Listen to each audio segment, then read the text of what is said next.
আসসালামু আলাইকুম pro cricket fans. দর্শক, আফগানিস্তান এবং জিম্বাবুয়ের টেস্ট ম্যাচ চলতেছে আপনারা জানেন, এবং সেই ম্যাচে কিন্তু জিম্বাবুয়ের ব্যাটার শন উইলিয়ামস দুর্দান্ত খেলতেছিল। তিনি 51 বলে 49 রান করে ফেলেছিলেন। এই ম্যাচেও তিনি কিন্তু এই সিরিজ জুড়েই কিন্তু দুর্দান্ত ছন্দে রয়েছেন। তবে আজকের ম্যাচে তিনি 51 বলে 49 রান করার পর আউট হয়েছেন এমনভাবে আপনি দেখলে অবাক হয়ে যাবেন। পুরো ভিডিওটি দেখুন, কেননা এই শন উইলিয়ামস তিনি কিন্তু আসলে আউট হয়েছেন ঠিকই, কিন্তু আম্পায়ার তাকে আউট দেননি এবং আফগানিস্তানের কোনো রিভিউও বাকি ছিল না।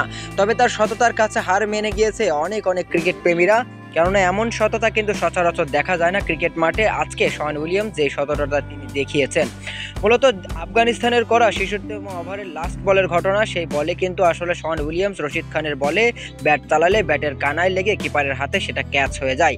তবে সেই ক্যাচটি কিন্তু আম্পায়ার আউট দেয় না এবং আফগানিস্তানের বলাররা কিন্তু হতবাক হয়ে যায় এবং অনেকে কিন্তু ক্ষিপ্ত হয়ে যায় যে এটা আসলে আউট ছিল, কিন্তু আফগানিস্তানের কোনো রিভিউ বাকি ছিল না, সেজন্য তারা কিন্তু রিভিউ নিতে পারছিল না।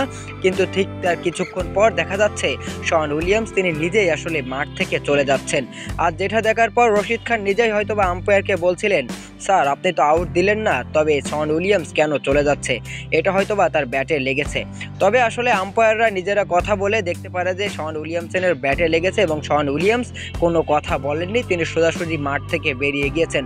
অথচ আরেকটি রান করতে পারলে কিন্তু শন উইলিয়ামসের ক্যারিয়ারে আরও একটি 50 যোগ হতো।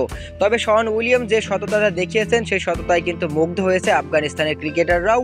রশিদ খান কিন্তু নিজেই আসলে হাততালি দিয়েছেন যখন শন উইলিয়ামস মাঠ থেকে চলে যাচ্ছিল। সত্যি অসাধারণ একটা মুহূর্ত দেখতে পেলাম আমরা আজকের আফগানিস্তান এবং জিম্বাবুয়ের এই ম্যাচে, এবং শন উইলিয়ামসনের সততায় পুরো ক্রিকেট বিশ্ব মুগ্ধ। তো দর্শক, আজকের এই ভিডিওতে শন উইলিয়ামসনের জন্য একটা লাইক একটা কমেন্ট তো আমি আশা করতেই পারি।